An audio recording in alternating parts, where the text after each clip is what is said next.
7 रङ एउटै आकृति, हरेक दिन फरक प्रस्तुति। कार्यक्रम इन्द्रेणी।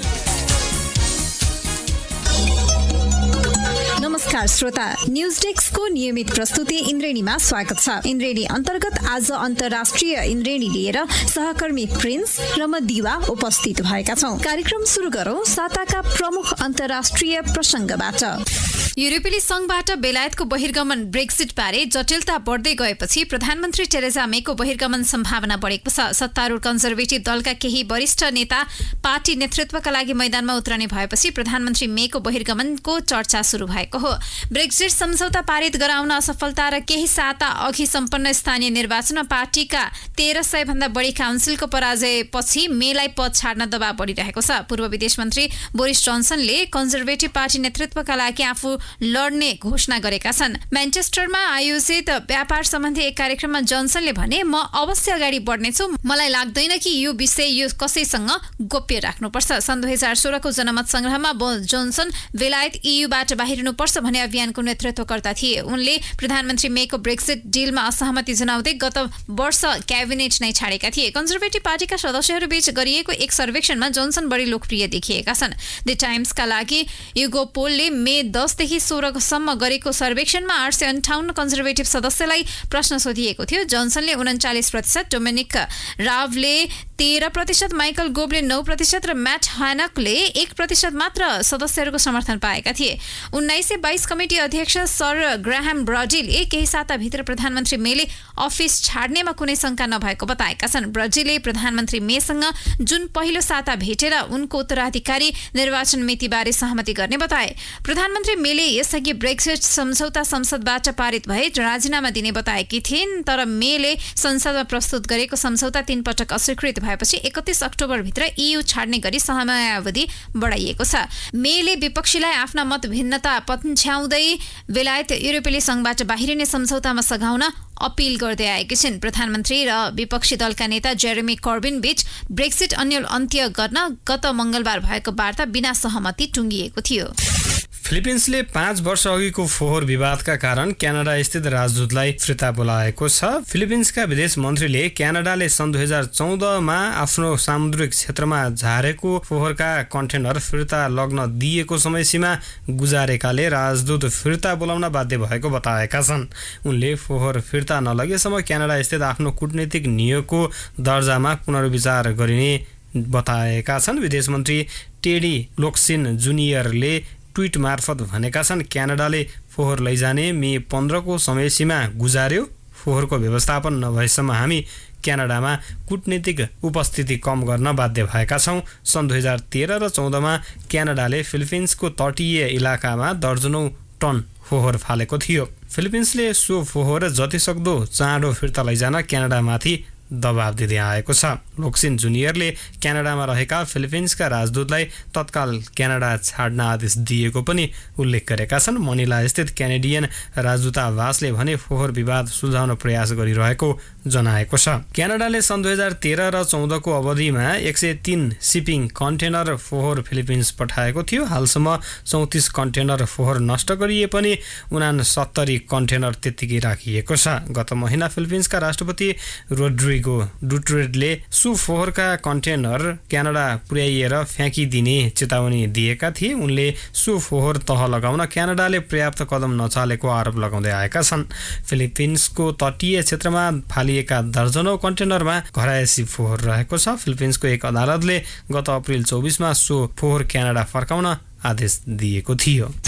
अस्ट्रेलियामा फ्लूका कारण यस वर्ष मात्रै 42 जनाले ज्यान गुमाएका छन्। ज्यान गुमाउनेमा अधिकांश वृद्ध छन्। ज्यान गुमाउने मध्ये अधिकांश क्वीन्सल्यान्ड र दक्षिणी अस्ट्रेलियाका छन्। हालै सार्वजनिक तथ्याङ्क अनुसार क्वीन्सल्यान्डमा 25 जनाले ज्यान गुमाइसकेका छन् भने दक्षिण अस्ट्रेलियामा 17 जनाको मृत्यु भएको हो। तीमध्ये 13 जना वृद्ध छन्। अस्ट्रेलियामा 6 राज्य र 2 टेरिटोरी छन्।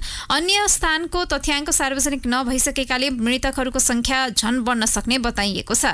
दक्षिण अस्ट्रेलियामा फ्लूले मृत्यु हुने वृद्धको संख्या बढेपछि उनीहरू बस्ने नर्सिङ होम अस्थायी रूपमा बन्द गरिएको छ। प्रमुख स्वास्थ्य अधिकृत प्रोफेसर प्याडी फिलिप्सले वर्षको सुरुवातदेखि हालसम्म 53 नर्सिङ होममा रोग पहिचान भएको जनाए। उनका अनुसार 18 नर्सिङ होम अस्थायी रूपमा बन्द गरिएका छन्। अस्ट्रेलियामा फ्लूका कारण 40,000 बिरामी छन्।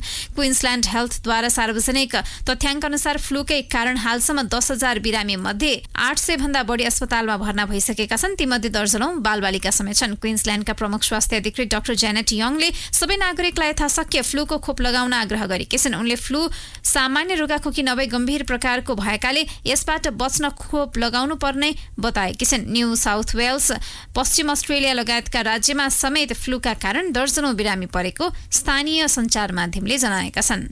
भेनेजुएलाको सर्वोच्च अदालतले संसदको विपक्षी दलका 4 नेतालाई देशद्रोहको आरोपमा मुद्दा चलाएको छ। अदालतले एक दिन अघि विपक्षी 10 नेतालाई पनि देशद्रोह तथा राज्य विद्रोह षड्यन्त्र गरेको आरोपमा मुद्दा चलाएको थियो। गत साता विपक्षी दलका एक विधायकलाई पक्राउ गरिएपछि कैयौंले दूतावासमा शरण लिएका छन्। मुद्दा चलाइएका सबै नेताहरू विपक्षी नेता खुआन गुआइडोका समर्थक हुन्।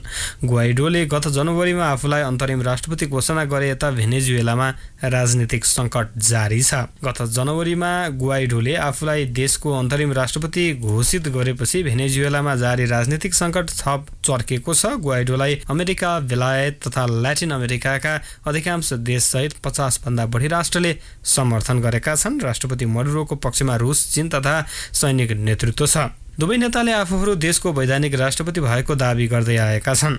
गुआइडोले आफूलाई अन्तरिम राष्ट्रपति घोषित गरेसँगै उनको सम्पत्ति रोक्का गरी देश छाड्न प्रतिबन्ध लगाइएको थियो, तर त्यसको अवज्ञा गर्दै यसअघि उनले ल्याटिन अमेरिकी देशको भ्रमण गरेका थिए। त्यसको केही महिनामा उनी स्वदेश फर्किएपछि मडुरो विरुद्धको आन्दोलन चर्काएका हुन्। अमेरिका र अन्य पश्चिमा देशले समर्थन जनाएका गुआइडोको राष्ट्रिय सभाका प्रमुख हुन्। राष्ट्रपति हुगो चावेजको मृत्युपछि राष्ट्रपति बनेका मडुरो दोस्रो कार्यकालका लागि निर्वाचित भएका थिए, तर निर्वाचनमा व्यापक धाँधली गरेको प्रतिपक्षीको आरोप तथा प्रदर्शनपछि भेनेजुएलाको अर्थतन्त्र क्रमशः ओह्रालो लागेको हो। मुद्रास्फीति निकै बढेको छ भने औषधि तथा खाद्यान्नको चरम अभाव भएको छ। यसैबीच इरानी विदेश मन्त्री जावेद जरिफले अमेरिका र इरानबीच तत्काल वार्ता हुने कुनै सम्भावना नरहेको जनाएका छन्। दुई देश बीच पछिल्लो समय देखिएको तनाव कम गर्न वार्ता हुने सम्भावना बारेको प्रश्नमा जरिफले सो प्रतिक्रिया दिएका हुन्। जरिफलाई उद्धृत गर्दै जापानी समाचार संस्था क्युडोले तत्काल अमेरिकासँग वार्ता हुने सम्भावना नरहेको जनाएका छन्। टोकियोमा जापानी अधिकारीसँगको भेटपछि बिहिबार सञ्चारकर्मीले के इरान वाशिङटनसँगको तनाव कम गर्ने बारे वार्ता गर्न खुला छ भन्ने प्रश्नमा जरिफको संक्षिप्त प्रतिक्रिया थियो, तत्काल वार्ताको सम्भावना छैन। अस्ट्रेलियामा शनिबार आम निर्वाचन सम्पन्न भएको छ। मतगणना जारी रहेको भए पनि सत्तारूढ दल लिबरल गठबन्धनले सरकार बनाउने पक्का छ। निर्वाचनपछि विपक्षी दल लिबरलका नेता बिल सटनले आफ्नो पार्टीको हार स्वीकार गरेका छन्। उनले निर्वाचनमा हार बेहोरेसँगै दलको नेताबाट समेत राजीनामा दिएका छन्। लिबरल नेता प्रधानमन्त्री स्कट मरिसनलाई शुभकामना दिँदै अस्ट्रेलियाली जनताको हितमा काम गर्न आग्रह गरेका छन्। अहिलेसम्मका निर्वाचनमा कुनै पनि दलको प्रष्ट बहुमत आउने नदेखिएकाले मिलिजुली सरकार बन्न सक्ने त्यहाँका सञ्चार माध्यमले विश्लेषण गरेका छन्। 150 प्रतिनिधि सभा सदस्य र 76 माथिल्लो सदन सिनेट सदस्यका लागि भएको चुनाव करिब 1 महिना अघिदेखि नै सुरु भएको थियो। मतदान स्थलमा चुनाव घोषणा भएको दिन मतदान गर्न नसक्नेका लागि केही साता पहिले देशैभर दर्जनौंको संख्यामा प्रिपोल मतदानको व्यवस्था गरिएको थियो भने हुलाकबाट समेत मतदानको व्यवस्था गरिएको थियो। प्रिपोल मतदानमा 40 लाख बढीले मतदान गरेका थिए भने हुलाकबाट 15 लाखले मतदान गरेका थिए। शनिबार भएको निर्वाचनमा करिब 12 लाखले मतदान गरेको बताइएको छ। बहुमत ल्याउनका लागि 76 सिटको आवश्यकता पर्नेमा अहिलेसम्मको नतिजामा लिबरल गठबन्धनले 74 स्थानमा हात पारेको छ भने विपक्षी लेबर दलले 66 सिटमा अग्रता बनाएको छ। अस्ट्रेलियाका पूर्व प्रधानमन्त्री टोनी एबटले करिब 25 वर्षदेखि जित हासिल गर्दै आएको निर्वाचन क्षेत्रमा स्वतन्त्र उम्मेद्वार जली स्टेगलले जित हात पारेका छन्। प्रधानमन्त्री स्कट मरिसन लगायत अन्य अधिकांश उच्च नेता भने आफ्नो जित सुनिश्चित गरेका छन्।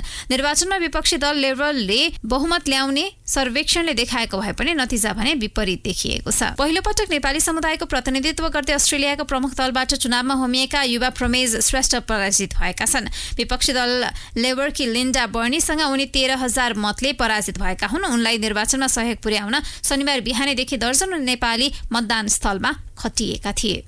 अस्ट्रेलियाका पूर्व प्रधानमन्त्री बब हकको 89 वर्षको उमेरमा निधन भएको छ। उनी लिबरल पार्टीको तर्फबाट 3 कार्यकालसम्म अस्ट्रेलियाको प्रधानमन्त्री बनेका थिए। हकका परिवारले विज्ञप्ति निकालेर उनको घरमा मृत्यु भएको जनाएका छन्। हक सन् 1983 देखि 1979 सम्म अस्ट्रेलियाका प्रधानमन्त्री बनेका थिए। स्वास्थ्य अवस्था राम्रो नभएकाले उनी आम निर्वाचनको प्रचार प्रसारमा पार्टीको तर्फबाट समेत सहभागी बनेका थिएनन्। अहिले विपक्षमा रहेको लिबरल पार्टीका नेता रहेको समयमा उनको नेतृत्वमा लिबरलले 4 पटकसम्म जित हासिल गरेको थियो। उनी अस्ट्रेलियाका सबैभन्दा लामो समय प्रधानमन्त्री हुने नेताका रूपमा चिनिन्थे। अस्ट्रेलियालाई अन्तर्राष्ट्रिय रूपमा सशक्त रूपमा चिनाउन महत्त्वपूर्ण भूमिका खेलेको श्रेय उनलाई दिइने गरिएको छ। उनले अस्ट्रेलियाको स्वास्थ्य क्षेत्रमा सर्वसाधारणलाई सहज र सुलभ पहुँच दिने मेडिकेयरको सुरुवात गरेका थिए। पछिल्लो समयमा सक्रिय राजनीतिबाट टाढै रहे पनि उनी लिबरल पार्टीको संरक्षक मानिन्थे। अस्ट्रेलियाका प्रधानमन्त्री स्कट मरिसनले उनको मृत्युले अस्ट्रेलियालाई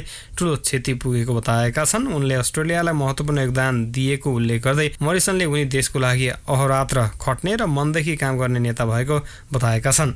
यसैगरी विपक्षी दल लिबरल नेता बिल सर्टनले उनी लेबर पार्टी तथा समग्र देशको लागि उदाहरणीय नेता भएको बताएका छन्। पूर्व प्रधानमन्त्री केभिन रड लगायतका नेताले समेत उनीप्रति श्रद्धाञ्जली व्यक्त गरेका छन्। भारतीय प्रधानमन्त्री नरेन्द्र मोदी ध्यान गर्नका लागि भन्दै गुफा पसेका छन्। शुक्रबार लोकसभा निर्वाचनको प्रचार प्रसार सकिएपछि उनी शनिबार बिहानै उत्तराखण्ड पुगेका हुन्। तीर्थस्थल केदारनाथको दर्शन गरिसकेपछि उनी ध्यान गर्नका लागि एक पवित्र गुफामा पसेका हुन्। प्रधानमन्त्री भएपछि मोदीको यो चौथो केदारनाथ भ्रमण हो। उनको तस्बिर भारतीय सञ्चार माध्यममा सार्वजनिक भएपछि विभिन्न टिक्का टिप्पणी आइरहेका छन्। ध्यान कुटिया नाम गरेको सो गुफामा मोदी शनिबार रातभर बसेको र आइतबार बद्रीनाथको दर्शनका लागि गएको द हिन्दुस्तान टाइम्सले उल्लेख गरेको छ। भारतीय लोकसभाको मतगणना भने मे 23 तारिकबाट सुरु हुँदैछ। शुक्रबार मोदीले प्रधानमन्त्री भएपछि पहिलो पटक पत्रकार सम्मेलन समेत गरेका थिए। पत्रकार सम्मेलन गरे पनि पत्रकारहरूले सोधेको प्रश्नको जवाफ नदिएको भन्दै उनको आलोचना भइरहेको छ। अमेरिकाको अलाबामा राज्यको सिनेटले मंगलबार गर्भपतन रोक्ने सम्बन्धी संयुक्त राज्य अमेरिकामै सबैभन्दा कडा कानून पारित गरेको छ। सिनेटले पारित गरेको कानूनमा गर्भपतनमा पूर्ण रूपमा प्रतिबन्ध लगाएको छ। गर्भपतनमा सहयोग गर्ने चिकित्सकलाई आजीवन कैदको सजाय हुन सक्नेछ। रिपब्लिकन पार्टीको बहुमत रहेको अलाबामा राज्यको सिनेटले पारित गरेको नयाँ विधेयक प्रमाणीकरणका लागि गभर्नर समक्ष पुगेको छ। गभर्नरको हस्ताक्षरपछि सो विधेयकले कानूनको रूप लिनेछ। नयाँ विधेयकमा बलात्कार वा नातेदारबाट हुने व्यभिचारका कारण गर्भ रहेमा त्यसलाई गर्भपतन गराउन पाउने छुट पनि दिएको छैन। संयुक्त राज्य अमेरिकाकै सबैभन्दा ठूलो मानव अधिकारवादी संस्था ACLU-ले सो कानूनको कार्यान्वयन रोक्ने गरी अदालतमा चुनौती दिने तयारी गरेको छ। विधेयकको पक्षमा रहेकाले आफूहरू सर्वोच्च अदालतमा जाने धम्की दिएका छन्। डोनाल्ड ट्रम्पले राष्ट्रपतिको चुनाव जितेपछि अमेरिकीले सर्वोच्च अदालतमा अनुदार विचार राख्ने न्यायाधीश नियुक्त गरेकाले पनि सर्वोच्च अदालतले पछिल्लो विधेयकलाई सदर गर्ने सम्भावना रहेको छ। सर्वोच्च अदालतको सन् 1973 को एक आदेशका कारण अमेरिकामा गर्भपतन गर्ने कानुनी बाटो खुलेको थियो। बहुसंख्यक रिपब्लिकन पार्टीका सदस्य सर्वोच्चको सो आदेश खारेज हुनुपर्ने माग गरिरहेका छन्। सिनेट डेमोक्रेटिक पार्टीका नेताहरूले अलाबामा राज्यको सिनेटले विधेयक पारित गरेर अनुदारवादी चरित्र प्रस्तुत गरेको बताउँदै आएका छन्। उनीहरूले यो विषय राष्ट्रको लज्जा भएको प्रतिक्रिया समेत व्यक्त गरेका छन्। बीबीसीका अनुसार द नेशनल अर्गनाइजेसन्स फर वुमनले गर्भपतनमाथिको प्रतिबन्धलाई गैर संवैधानिक र आगामी चुनावमा गर्भपतन विरोधी उम्मेद्वारलाई राजनीतिक समर्थन जुटाउन गरिएको कार्य भनेको छ। प्लान्ड प्यारेन्टहुड साउथ इस्ट एडभोकेटकी स्ट्यासी फक्सले सो निर्णयलाई अलाबामाको महिलाका लागि कालो दिन भनेकी छिन्। रिपब्लिकन सांसद टेरी कोलिन्सले यो विधेयकले गर्भमा रहेको बच्चालाई पनि मानिस मान्छ भनेका छन्।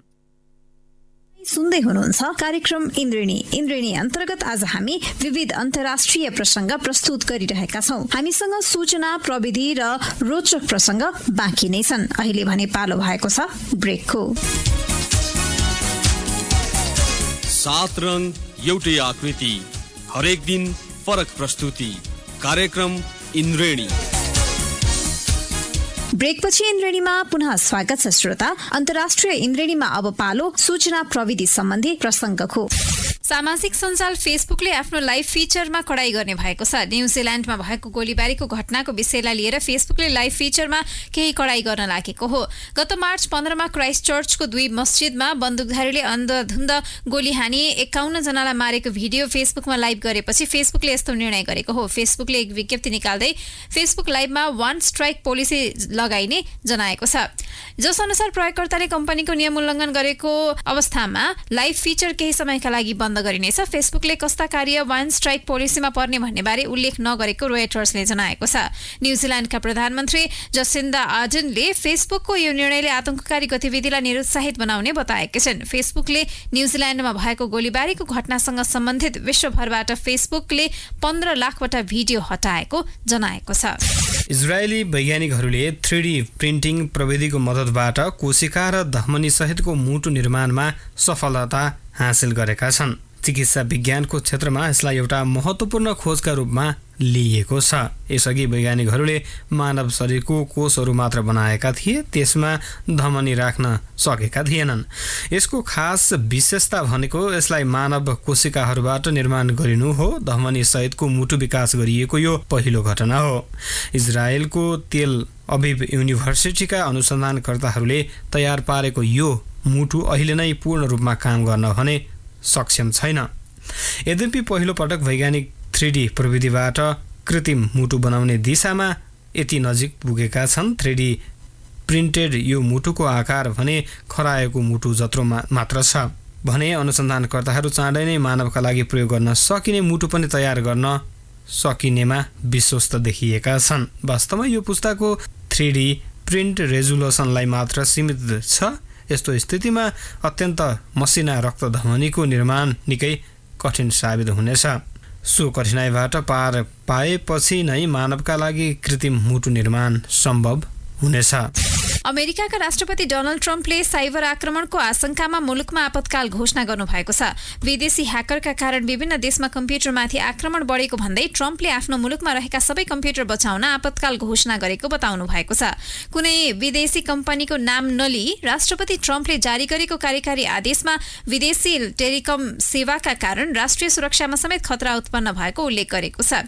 ट्रम्पको आदेशपछि अमेरिकामा रहेका कम्पनीलाई विदेशी टेलिकमको सेवा उपयोग गर्न प्रतिबन्ध लगाइएको छ। ट्रम्पको पछिल्लो कदम चिनिया कम्पनी हुवावे लक्षित रहेको जानकार बताउँछन्।